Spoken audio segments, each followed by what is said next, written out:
Hello friends, welcome to Mithuntips. இன்னைக்கு நம்ம சேனல்ல ஒரு சுவையான சட்னி ரெசிபி தான் பார்க்க போறோம். ரோட்டு கடை ஸ்டைல்ல ஒரு கார சட்னி. இந்த கார சட்னி பாத்தீங்கன்னா இட்லி, தோசை எல்லாத்துக்குமே ரொம்பவே நல்லா இருக்கும். அது மட்டும் இல்ல கம்பு, ராகி இந்த மாதிரியான தோசை வெரைட்டிஸ்க்கும் இது சூப்பரான ஒரு காம்பினேஷனா இருக்கும். சோ இந்த வீடியோ ஃபுல்லா ஸ்கிப் பண்ணாம பாருங்க. இந்த கார சட்னி செய்கிறதுக்கு முதல்ல நம்ம 10 காஞ்ச மிளகாயை தண்ணியில் ஊற வச்சுக்கலாம். ஒரு 15லேருந்து 20 நிமிஷம் ஊற வச்சுக்கோங்க. அதுக்கப்புறம் ஒரு கை சின்ன வெங்காயம் எடுத்துக்கலாம்.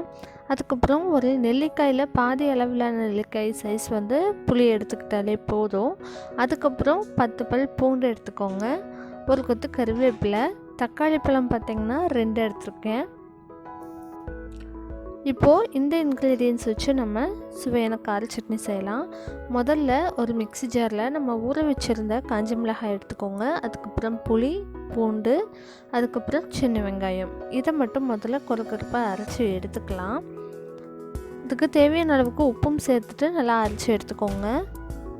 ஸோ இந்த அளவுக்கு அரைச்சதுக்கப்புறமா இதில் நம்ம தக்காளியை ஆட் பண்ணி அதையும் நல்லா அரைச்சிக்கலாம்.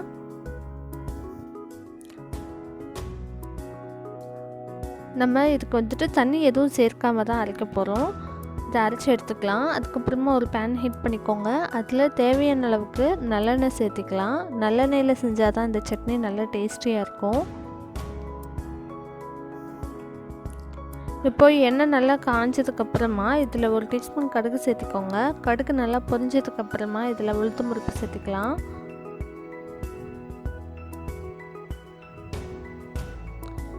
கூட ஒரு கொத்து கருவேப்பிலையும் சேர்த்துக்கலாம். இது எல்லாமே நல்லா பொரிஞ்சதுக்கப்புறமா நம்ம அரைச்சி வச்சுருக்கிறத இதில் சேர்த்திடலாம்.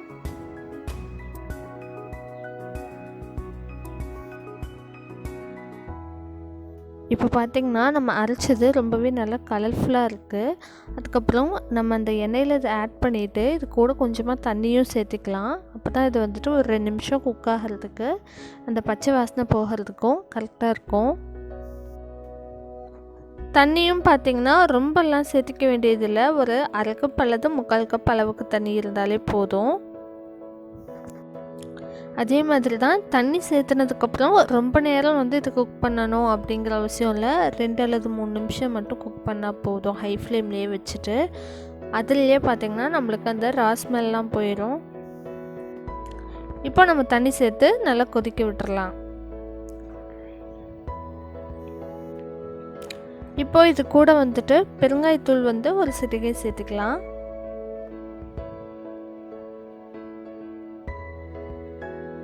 அதையும் சேர்த்துட்டு நல்லா கலந்து விட்டு ஹை ஃப்ளேமில் வச்சுருங்க. நல்லா கொதிக்கட்டும்.